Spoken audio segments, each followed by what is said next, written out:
I always thought my career would end quietly.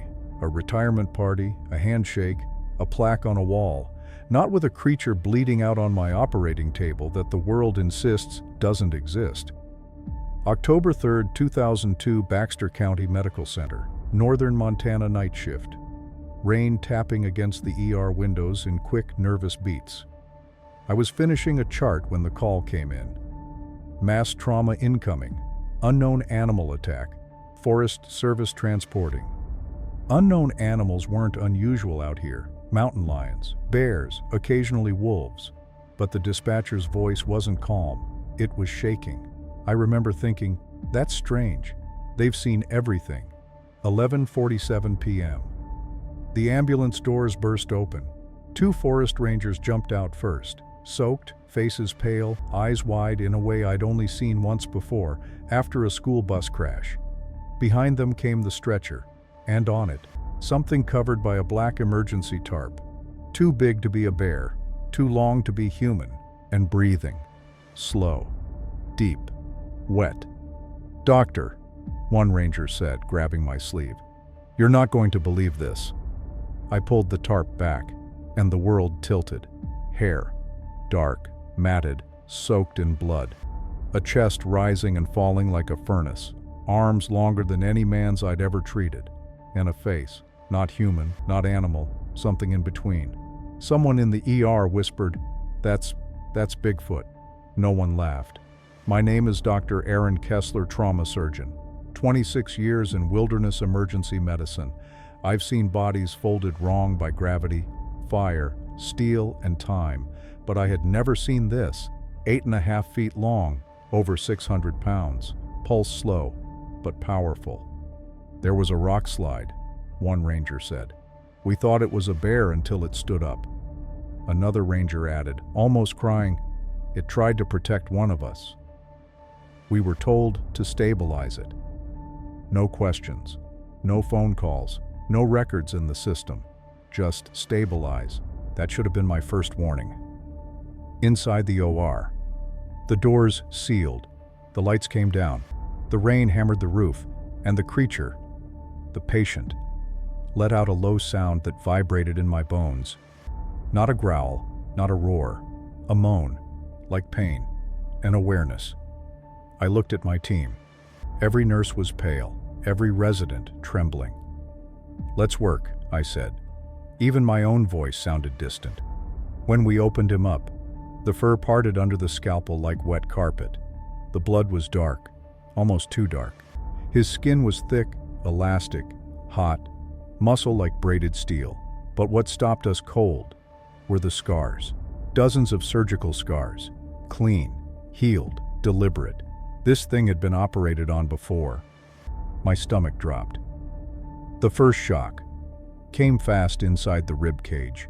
Metal, not bone, not shrapnel. Implanted devices, wires braided through muscle tissue, plates fused to skeletal structure. "One hell of a costume," one resident whispered.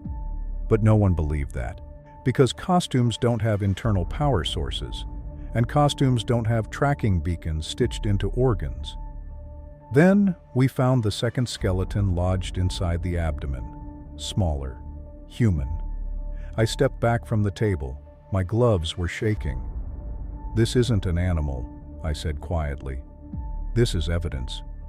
The power went out at 12:31 a.m. Not the storm, not the grid, just our building. Emergency generators flipped on instantly, too instantly, as if someone had been waiting for it. Then the men arrived, black uniforms. No names, no badges, just a single word stitched on every shoulder: observation. They sealed the hospital in under 2 minutes. Phones dead, internet dead, security cameras overridden. A man with silver hair and eyes like cold glass stepped into my OR. "You've seen too much already, doctor," he said calmly. "Finish the procedure, then forget it ever happened." I should have walked away. I didn't. I operated for 6 straight hours, removing implants, mapping unknown organs, documenting what they tried to erase.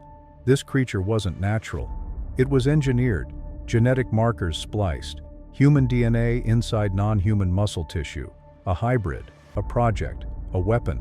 And then, as I removed the final device from near its spine, the creature opened its eyes, human eyes, and whispered one word, clear as day.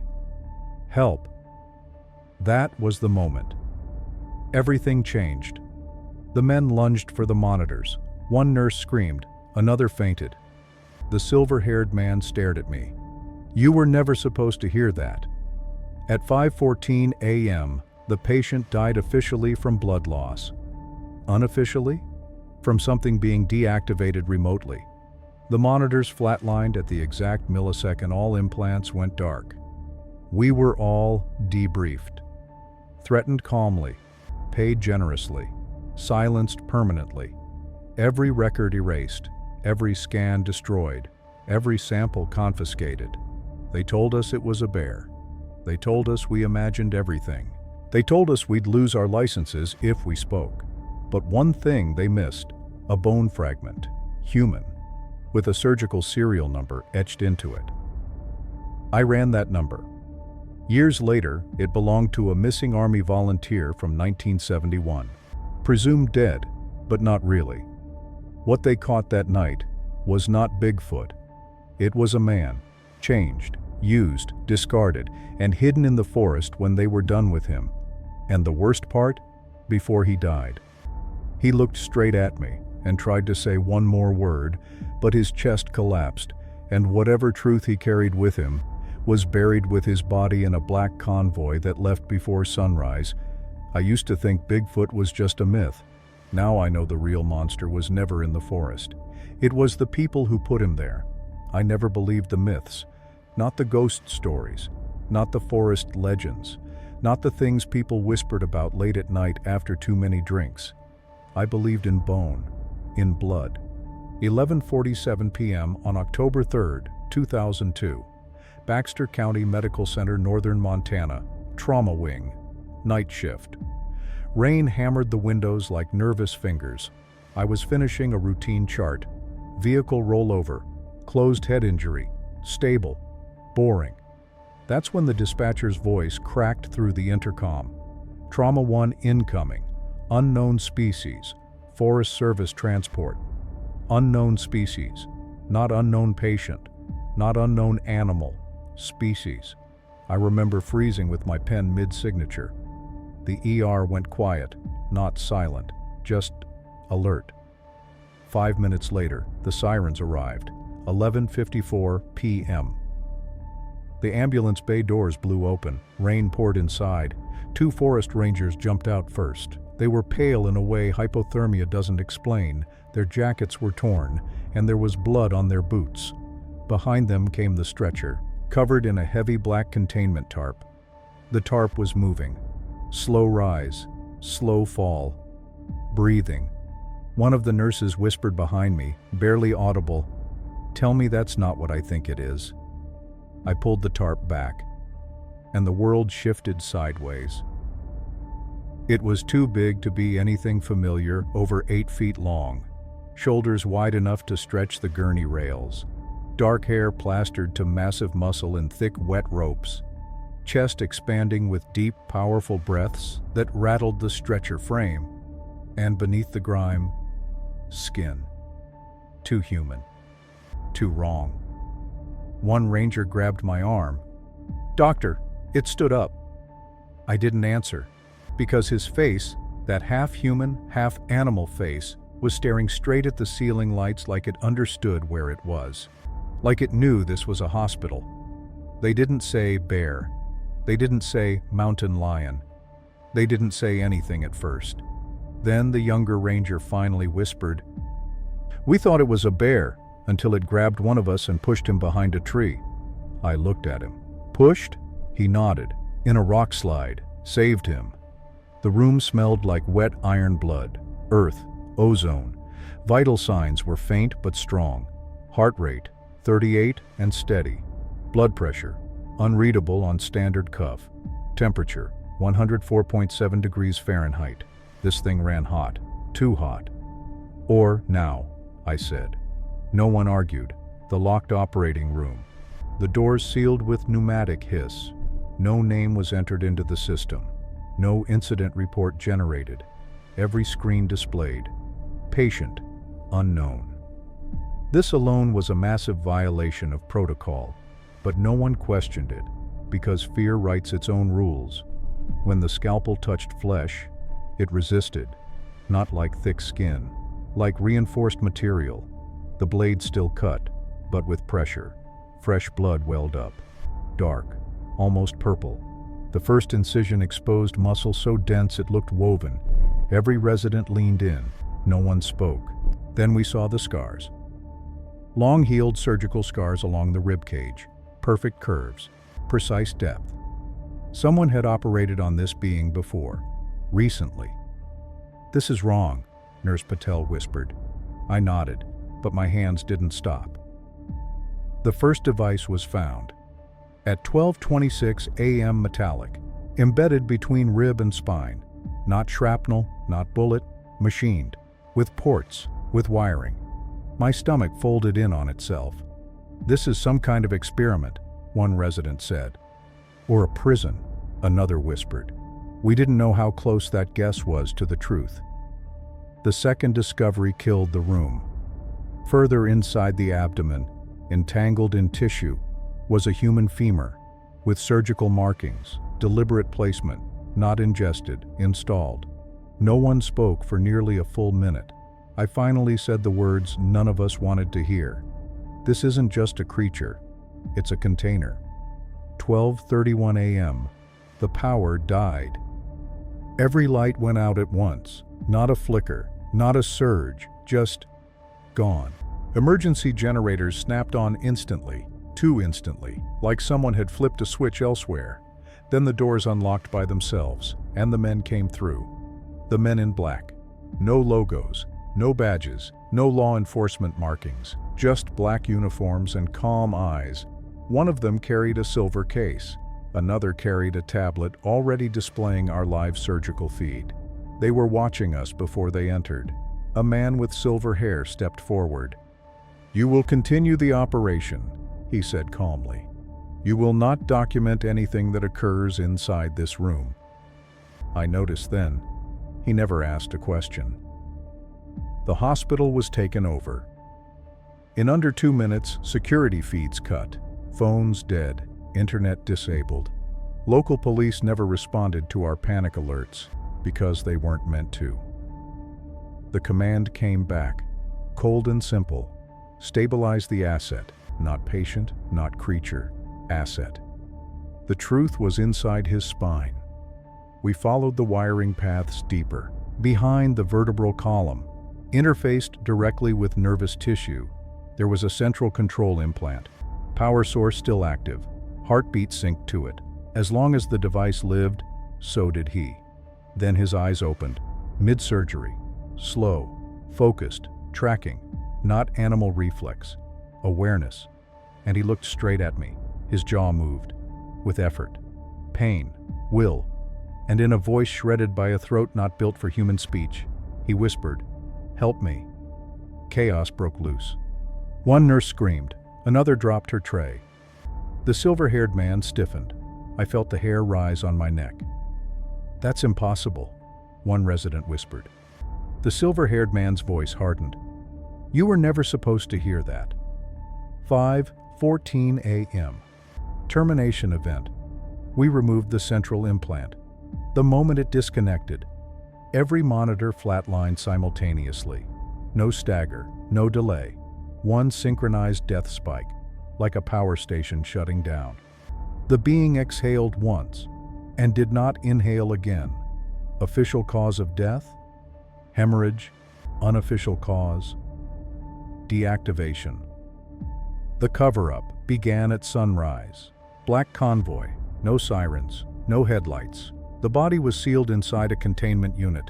No autopsy allowed, no death certificate issued. Every staff member signed identical NDAs. Compensation was wired before noon, and the men disappeared, as if none of it had happened. But one piece was missed fragment of human bone, with a faded laser-etched serial code. I took it, because I couldn't leave everything behind, 20 years later, I ran that number. It came back as an Army biomedical trial volunteer, declared lost in training accident, not buried, not found, reclassified. What we opened was not a monster. It was a man remade into something useful and discarded when he broke. And here's what still haunts me most. Before he died, his eyes didn't look wild. They looked relieved. 3 months passed after the night he died on my table. 3 months of silence. 3 months of pretending it never happened. I returned to routine surgeries, appendectomies, industrial accidents, heart attacks, normal human damage. But every time I closed my eyes, I saw his face. The way his eyes softened right before the monitors flatlined. The way he said help. I didn't drink for 20 years. I started again that winter, January 14th, 2003, 3:09 a.m. The second call came in during a blizzard. Same dispatcher, same shaken voice.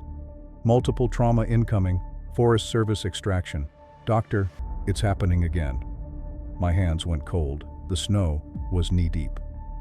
The ambulance slid into the bay sideways. This time, there were 4 Rangers. 2 of them were injured. One was screaming into a radio. It's still alive. Keep it sedated. Don't let it wake up again. Again. They knew. The tarp was thicker. This time, heavy military canvas, secured with magnetic clasps. Blood leaked beneath it in slow, dark rivers that froze as it hit the floor. They rolled the stretcher under the lights, and this time, there was no confusion, no disbelief, no debate. Every single person in that trauma bay already knew what lay underneath. I pulled the tarp back anyway. The second one was smaller, only about 7 feet, lean, more human in the face, older, gray streaks in the fur, and riddled with bullet wounds. Military caliber, not Ranger issue. Someone had hunted it and done a very bad job finishing the kill. One Ranger was dissociating. He kept repeating, "It looked at me like it knew me, like it remembered me." Another Ranger whispered, "It was crying."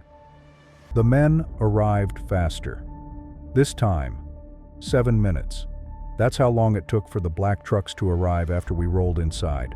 7, not 30, not 2 hours. 7. That meant one thing. They were already close. They were already watching. The same silver-haired man entered, but this time, he looked uneasy. "You will proceed exactly as before," he said, "but you will not remove the central implant under any circumstances." So there were rules now, and rules meant mistakes had been made last time. This one was awake barely, sedated, but conscious, eyes drifting, tracking sound, every heartbeat labored. When I leaned over to inspect the wounds, it flinched, like a dog that had learned what hands can do. Inside its bloodstream, we detected chemical suppressants, not tranquilizer, not anesthetic, long-term neurological inhibitors designed to suppress higher cognition, to keep something docile while conscious. My throat tightened. Whoever built these things didn't want them to think. The implant was more advanced, smaller, deeper, better integrated. Someone had upgraded the model, and someone had learned from the death of the first one. Then the second shock. Hit near the lung cavity, embedded in scar tissue. We found another human skeleton, this one younger, female pelvis, spinal fusion rods still intact. It wasn't a container anymore. It was a grave, and the asset was built around it. The being started thrashing. The suppressants were failing, heart rate spiked, respiration uneven. It thrashed the surgical table hard enough to bend restraints. One nurse ran from the room crying. The silver-haired man barked orders into his radio. "Prepare for live containment breach protocol." Containment breach. They weren't afraid of it dying. They were afraid of it getting up. And then, it spoke again, not clearly, but desperate. Torn syllables through blood and sedation. "Don't put me back." I froze. So did everyone else. The man with silver hair went completely still. "You are not hearing that," he said. But I was. We all were. A decision was made over our heads. I didn't hear the command. I just felt it. The room shifted. The men positioned themselves at the doors. Someone primed a device inside that silver case. And then the worst moment of my entire career occurred. The being looked directly at me again and nodded, as if it understood what was about to happen. 3:41 a.m. Live termination. The silver-haired man pressed a button. There was no flatline spike this time, no power down. Just immediate neural silence. Brain activity vanished. Heart followed milliseconds later. It died without pain, without struggle, like a switch had been turned off inside its skull. That's when I snapped. I dropped my instruments. "You're killing people," I said, not shouting, not whispering, stating. The man stared back at me coldly. "No, doctor," he said. "We are preventing extinction-level instability." They burned. The second body. On-site incineration unit brought in before sunrise. Contained. Mobile. Industrial. Nothing left but ash and bone dust. Even the skeleton inside it was erased. But this time, I took more than a fragment. While they were focused on controlling the burn, I copied imaging data, implant schematics, biochemical suppression profiles, and the neuromap, a full digital fingerprint of what they'd built. I hid it inside hospital CT archive ghost folders, buried under years of data, a place only a surgeon would ever look. The threat came 2 days later. Not from the men, not from the government, from my own mailbox. A simple envelope, typed, no return address. Inside, a photograph of my daughter walking to school, and one sentence, "Curiosity shortens life." I stopped sleeping. Every shadow moved, every car followed, every phone call sounded wrong, and then finally, a woman knocked on my door. She was not one of them, no uniform, no weapons visible, just a scar on her throat, and eyes that looked like mine must have the night of the first surgery. She said one sentence, "They used my brother too," and I let her in. Her name was Lila Monroe, former geneticist, black site employee, 15 years missing. She knew everything, the program, the phases, the purpose. She told me things I still have trouble repeating. The Bigfoot myth was intentional, created as a smokescreen, a folkloric mask, so that when people saw the prototypes, they'd laugh, they'd doubt, they'd dismiss. The program began in 1954. Cold War panic, human endurance projects, radiation resistance, extreme terrain warfare. They started with volunteers. That worked for about a week. Then they started taking people, prisoners, runaways, soldiers no one would look for. The transformation wasn't surgical. At first it was genetic, viral, slow, agonizing, bones stretched, faces deformed, hair growth uncontrolled. Most subjects didn't survive past the second year. The survivors were different, stronger, smarter, and completely unable to return to society. So they were released into forests, remote ranges, containment without walls. The implants came later. Tracking, suppression, control, kill switches. By the time I saw my first patient, the program was already in its 5th generation. "What are they for?" I asked her. "Search and recovery," she said. "Deep terrain infiltration. And extermination." "Extermination of what?" She hesitated, then said, "Things older than us." The first time they failed was 2 years before my first surgery. A unit was sent into a cave system in northern Alaska. They never returned. Only one asset crawled back to the surface 4 days later, half blind, half dead, screaming in a language that didn't exist. They erased the site, they blew the mountain, and upgraded the next generation. Lila looked at me with hollow eyes. "They aren't hunting myths, doctor. They're hunting something that hunts us back."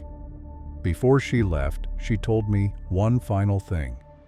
Her brother, the one who became the first patient on my table, had been a combat medic like me. He volunteered. because he thought he was saving lives, and now they were coming for me, because I knew, and because I had stolen their data. Lila didn't stay long. People who survive black sites never do.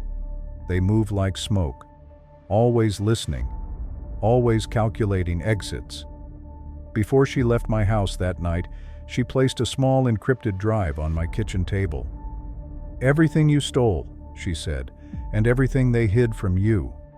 Then she said the words that made my chest tighten. "They already know you took it." 2 hours later, my power went out. Not the neighborhood, just my house. Generators didn't kick in. Phones went dead. I sat in darkness with a kitchen knife in one hand and the data drive in the other. And I waited. Nothing happened. No knock. No forced entry. Just silence. That was worse. I didn't sleep that night. At dawn, I packed a bag, left most of my life behind, and drove 3 hours south to a cabin Lila had marked on an old map. No address, no name, just coordinates. The drive was hell. Every passing car felt like pursuit. Every headlight in my rearview mirror looked deliberate. I took back roads, gravel stretches, no cell towers. When I finally reached the cabin, it barely deserved the word. One room, rusting stove, a generator that coughed like an old man. But it was isolated, hidden, and for now, safe. That night, I opened the files. Lila's drive contained thousands of documents, decades of classified imaging, autopsy scans, neural telemetry, and something labeled only Subproject Gatekeeper. The files inside were colder, older, pre-digital scans, handwritten annotations, black and white photographs. And in those photos, creatures far older than the forests. They were not BigFoot. They were not human. They were not animal. They were something else entirely. Tall, gaunt. Bone structures too symmetrical to be natural and too alien to be familiar. Eyes too large. Limbs too long. Behind the vertebral column, interfaced directly with nervous tissue, there was a central control implant, and markings etched into their skeletons like scars that had healed from another world. The BigFoot assets were never the target. They were the tools, shock troops, rapid response containment units, biologically resilient enough to enter environments that killed ordinary humans. The real threat lived beneath the ice. Subproject Gatekeeper began. In 1962, under a frozen range in northern Greenland, a seismic research outpost first. That was the cover. The real discovery happened during a routine ice core drilling operation. At 4,120 feet below the surface, they struck a hollow. Not rock, not gas. A chamber. What they found inside was frozen but not dead. Thermal scans showed minimal metabolic heat, slow, dormant, but active, preserved in an ice matrix older than human civilization, and not alone. There were dozens, stacked vertically like a burial hall or a nursery. The scientists called them wardens, not because they guarded something, but because everything they ever encountered that lived near them died. Instant neurological collapse. Animals, bacteria, even plant matter. Their proximity disrupted organic neural function, like walking EMPs for biology. The first breach killed 12 people in under 30 seconds. No trauma, no blood, just sudden brain death. They never even fell. They simply stopped. That's when they realized. These entities were not predators. They were sentinels, placed deliberately to keep something else contained deeper below, and something was still alive down there. Something vast, ancient, and not frozen. They built the facility around the discovery, not to access it, to watch it. The base was buried under the ice like a tumor capped with concrete and steel. No surface markings, no satellite visibility. Everything was tunneled, pressurized, shielded. The first generation of BigFoot assets were grown specifically to enter those tunnels. Human operatives collapsed within minutes. The assets could survive for hours. But they still came back wrong. Each extraction resulted in changes, memory corruption, personality fractures, auditory hallucinations. Subjects would stare into nothing for hours after retrieval. Sometimes they spoke, always in the same patterns, same syllables, same unknown language. Then the kill switches were installed, not for safety, for silence. Lila arrived at the cabin. 2 nights later, bleeding, shot through the shoulder, barely conscious. I dragged her inside, sutured her by generator light. She never screamed, just whispered between breaths, "They're moving the wardens." I thought she was delirious. She wasn't. She said the Greenland site had destabilized, thermal activity rising, subsurface movement, something under the wardens was waking up. The BigFoot assets were being recalled, every surviving unit, from every forest, from every containment zone, not to hunt, to form a perimeter. Around what? I asked. She looked at me and said, "An opening." The tracking implants were networked. Each asset was a node, a living sensor grid. When enough of them died or moved, the network shifted, data rippled, patterns emerged. They were mapping something underground, something moving. Lila had been inside the facility once. She showed me the scar beneath her collarbone. Entry port, direct neural uplink. "They let me see it through their eyes," she whispered. "And then they erased 6 months of my memory." "What does it look like?" I asked. She shook. "Like geometry that hates you." 3 days later, the sky over Montana lit up. Not lightning, no sound delay, just a silent orange arc across the clouds. High altitude. Thermal signature too large to be aircraft. Orbital repositioning burn. Something launched, or something re-entered. Then, the black trucks came for me. 6 of them. No sirens, no warning. They surrounded the cabin at 2:17 a.m. Lila was already on her feet before the engines cut. "They're not here to arrest you anymore," she said. "They're here to erase you." We escaped through the root cellar old smuggling tunnel. Collapsed in places, barely passable. We crawled through mud and stone while the cabin above us erupted in gunfire and flash charges. They searched the wrong place, burned the wrong building. We came out a mile away, soaked, bleeding, free. That was when Lila told me the final truth. The BigFoot assets, the wardens, the entire global program was never about defense. It was about delay, buying time for humans to leave. "Leave where?" I asked. She swallowed. "Off-world, underground, anywhere but here." Because whatever was beneath the ice didn't belong to Earth, and it was still growing. The files showed increasing seismic patterns matched to the same deep harmonic frequencies heard in the hallucinations of the assets. The creature beneath the ice was speaking, through stone, through biology, through fear. Then Lila said, "The thing that broke me. They don't send the assets to kill it anymore. What do they send them to do? To die near it. Why?" Her answer barely reached me. "Because their nervous systems disrupt its growth. They act like biological dampeners, living radiation shields, sacrificial interference." That's when I understood my first patient's last look. It wasn't relief. It was gratitude. Because dying on my table meant he was finally free. After the cabin burned, there was no going back. We didn't sleep. We didn't stop. We moved only when the sky was darkest and the roads were empty. Lila drove. I watched. Every set of headlights behind us felt like the end. The files kept updating on their own. That shouldn't have been possible. The encrypted drive had no network access, no satellite link, no wireless interface. Yet every few hours, new data appeared. Live seismic feeds, asset movement maps, global thermal anomalies. Someone, or something, was feeding us information in real time. The map looked like a disease-red dots across the planet. Forests, mountain ranges, glacier fields, Every major Bigfoot sighting hotspot from the last century was highlighted now, not as folklore, as deployment zones. The forests were never random. They were chosen because low human population, high acoustic interference, deep natural cave systems, subterranean convergence points. The forests weren't hiding the assets, they were hiding access points.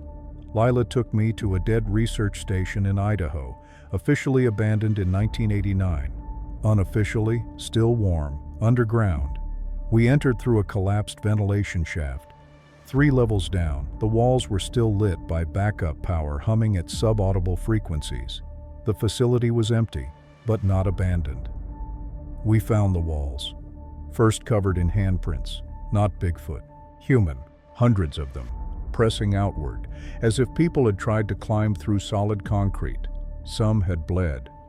The recordings were worse video logs left running on loop, scientists screaming, assets convulsing, and behind the glass, something moved in the dark that refused to focus on camera, every frame warped around it. The project lead's last log played. Automatically, his voice shook. "This is not containment anymore. This is gestation. We were wrong. The wardens weren't guards. They were anchors, and the anchors are failing." Then the feed cut off. The data explained the missing hunters. Every year, dozens vanished in national parks. Official causes, falls, animal attacks, exposure, but the timestamps matched asset redeployment cycles. They weren't accidents. They were harvests, people chosen for biometric compatibility, converted, disappeared from public record, used. Why the Bigfoot myth was allowed to live? Because ridicule was stronger than secrecy.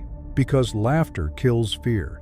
Because once people accept something as fantasy, they stop looking for the truth inside it. The real purpose of the assets was finally clear. They weren't soldiers. They weren't experiments. They were slowing a planetary infection, the creature beneath the ice. The wardens were not guarding it. They were containing its influence. The thing below was not moving upward physically. It was growing through resonance, through neurological interference, through dreams, through thought. Entire human thought patterns were being altered. The erratic behavior, the unexplained suicides, the sudden mass hallucinations reported near forest zones. They were not random. They were contact events. Lila showed me a classified projection simulation model. If full breach occurred, global neurological collapse in 72 hours, breakdown of electrical systems by day 4, total planetary biosphere failure within 11 months, not from violence, from signal contamination. This wasn't an invasion. It was an awakening. The failed evacuation plan. Governments knew they couldn't stop it, so they built something else. Deep underground cities, subterranean arcs, off-world stations. Not for everybody, for decision-makers, for architects of survival. Everyone else? Left above ground, uninformed, unprepared. The assets were the sacrificial buffer. As long as they lived, the growth slowed. As more of them died, the growth accelerated. The first collapse happened. In Siberia, an entire forest went quiet. No birds, no insects, no wind. Satellite imagery showed a circular region of thermal distortion 40 kilometers wide. Everything inside went neurologically dark, no survivors. Then Canada, then Finland, then northern Japan. Each time, forests first, human population second. That's when the military stopped denying it. Internally, mobilization surged, but conventional weapons did nothing. Explosives only amplified the resonance. Nuclear options were simulated and immediately discarded. The thing beneath the ice wasn't alive in any way we understood. It was a process. Lila finally told me why they needed doctors, trauma surgeons, neurospecialists, geneticists. They weren't trying to heal the assets. They were harvesting workable human neural patterns to reinforce the network, to add more anchors, to buy a little more time, which meant they were coming for me again. but not to kill me, to use me. The night the sky changed color. It happened everywhere at once. Auroras at impossible latitudes, radio blackout across 3 continents, animal migrations reversed direction mid-flight, and in the forests, the assets began howling, not in pain, in response. The frequency matched the seismic harmonics. The thing below was calling to them, and they were answering. Lila collapsed that night, nose bleeding, ears leaking clear fluid, early-stage neurological hemorrhage, prolonged proximity symptoms. She didn't have long.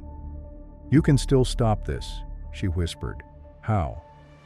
"By killing the signal, not the source." The final option was buried in the files.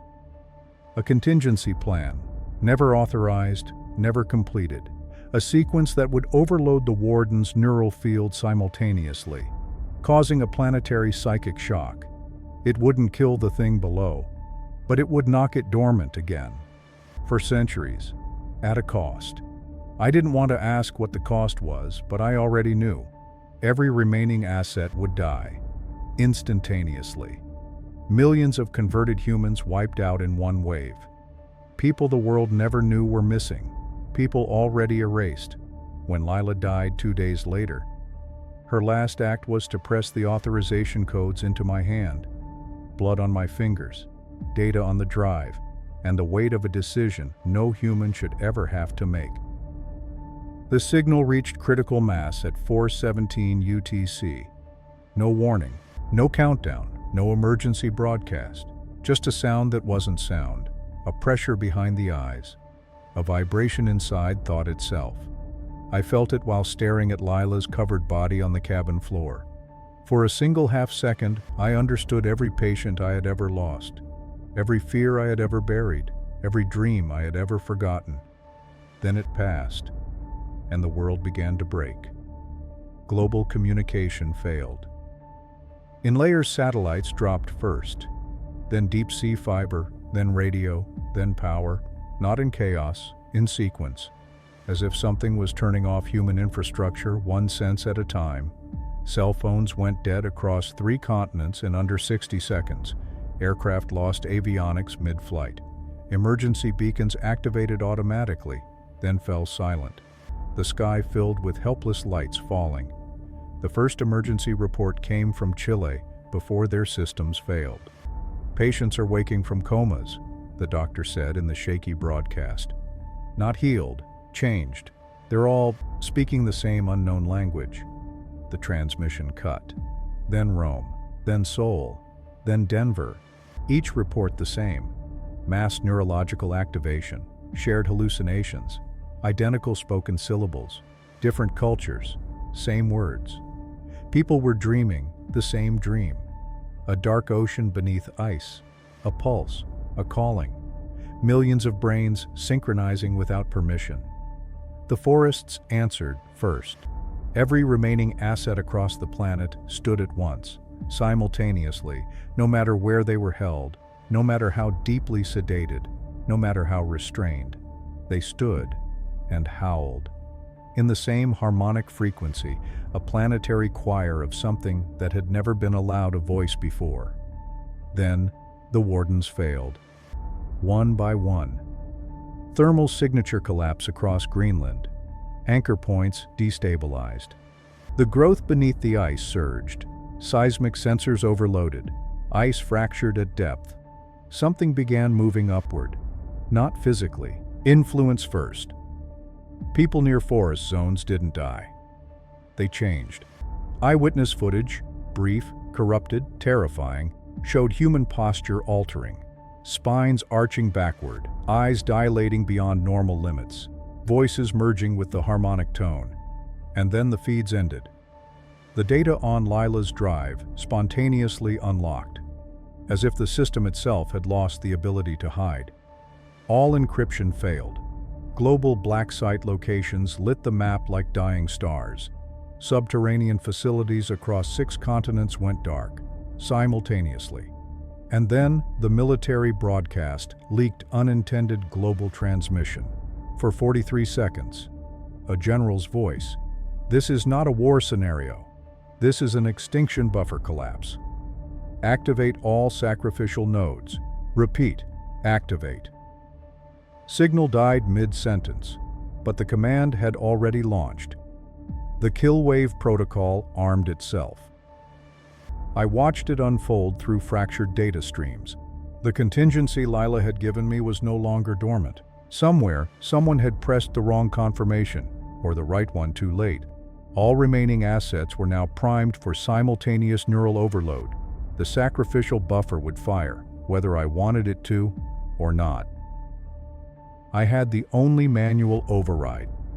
Because I had been inside one. Because I had touched the implants directly. Because my biometric markers became embedded in the control logic during the second surgery. I wasn't meant to have this authority. It was an unintended consequence, a flaw in a system that believed no human would survive long enough to matter. The override had two options. Allow the kill wave to fire now, immediate extinction of all assets, signal dormant for centuries.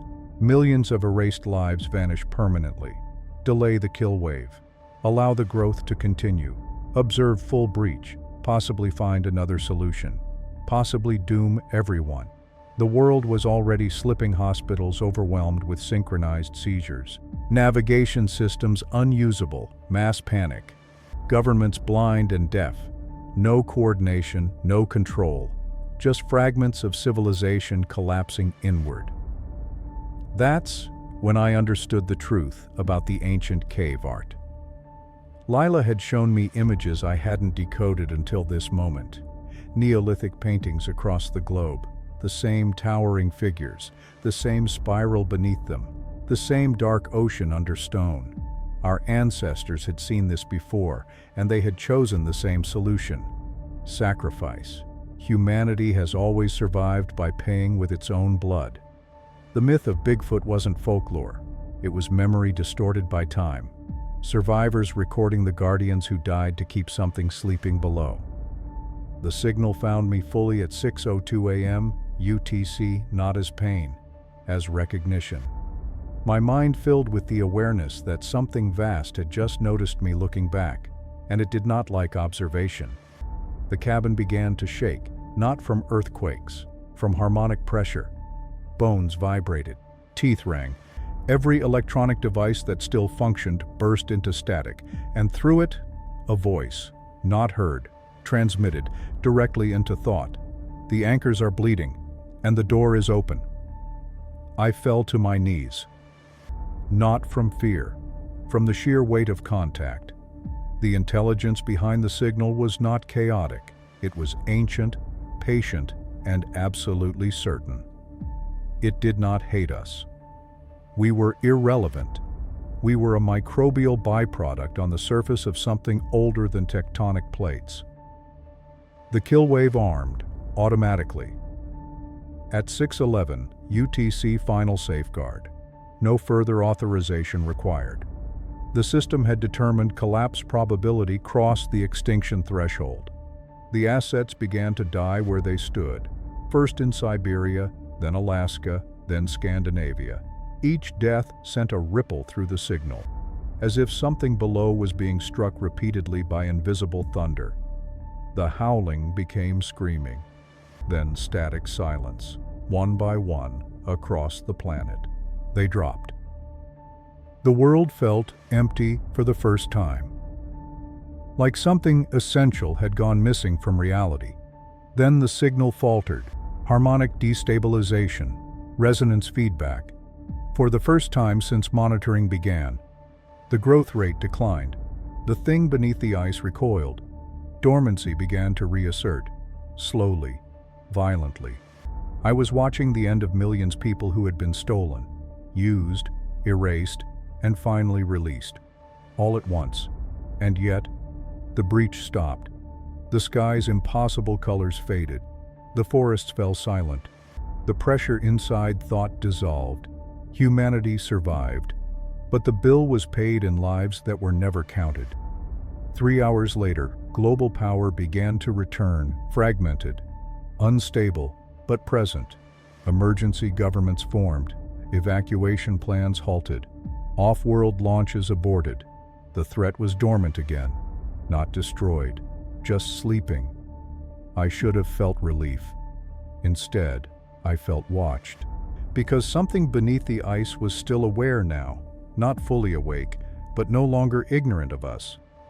I took the final action alone. I executed the manual override, permanent lockout, no future reactivation, no second chance, no repeat sacrifice. If the thing ever awakened fully again, there would be no more buffers, no more guardians, no more delay.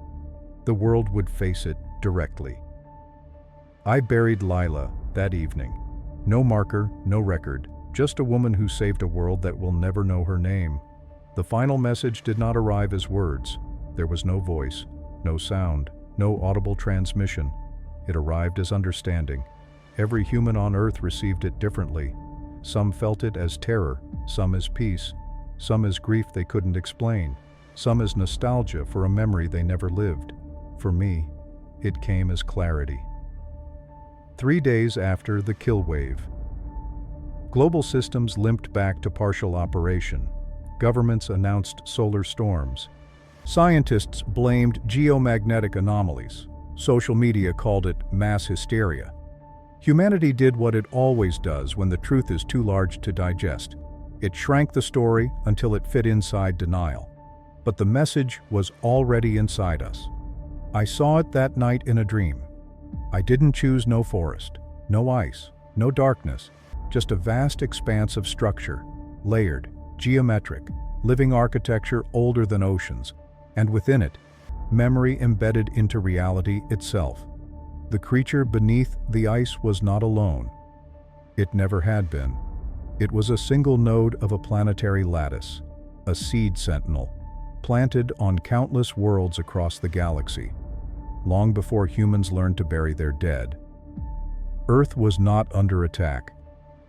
Earth was being farmed, not for resources, not for territory, for neural complexity, for consciousness, for the one thing the universe cannot synthesize artificially, self-aware thought. Humanity wasn't being studied. We were being cultivated, slowly, through evolution guided by influence far below the crust. Every major extinction, every unexplained mutation, every leap in neurological complexity was not chance, it was modulation. The thing beneath the ice was a gardener, a sleeper phase of an intelligence that functions on geological time. Its purpose wasn't destruction, it was harvest calibration. It measured when a species reaches sufficient cognitive density to be useful. Useful for what? For building minds that could host what it could not. Because the original intelligence could no longer evolve itself, it required biological platforms to continue thinking, and Earth was one of its most successful farms. The wardens were not jails. They were filters, preventing the influence from accelerating too fast, keeping the growth aligned with long-term survival instead of premature consumption. The BigFoot assets were never guards. They were patched-in replacements for extinct wardens, neural shock absorbers, nothing more. When the kill wave fired, it eliminated the last artificial buffers and forced the intelligence below into emergency dormancy. A defensive reflex. It wasn't angry. It was confused, because its crop was fighting back. That's when the message was sent.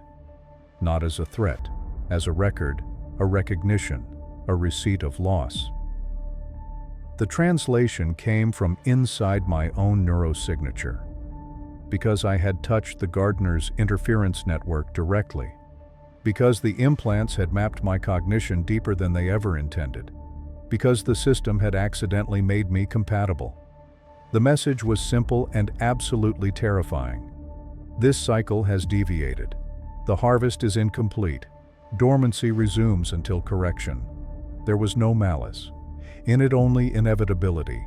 The gardener would sleep again for centuries, for millennia, for as long as necessary, and when it wakes, it will measure us again.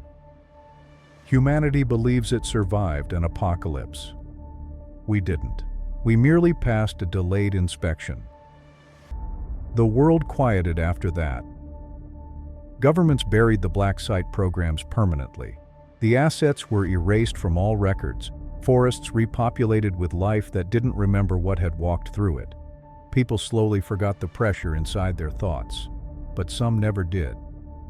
Children born after the signal are different. Neurological scans show increased pattern depth, unusual dream coherence, shared subconscious visual motifs across cultures. Human thought architecture changed slightly, enough to notice, not enough to understand. Evolution jumped again, just as it always has. I resigned from medicine. 6 months later, moved north, far north, as close to the ice as civilian life allows, because someone should always be listening, even if there's nothing to hear. Every year, on the same night, I feel it. A distant vibration beneath reality, like a heart beating inside a planet-sized chest. Slow, patient, waiting. The forests still go silent. Sometimes no birds, no wind, no insects, for a few seconds. Then everything resumes, as if nothing happened. Humanity continues. The only way it knows how: through denial, through progress, through forgetting, and through looking up at the stars, desperate to believe we are explorers instead of crops. We thought we stopped an extinction event, but all we really did was teach the universe that Earth knows how to scream.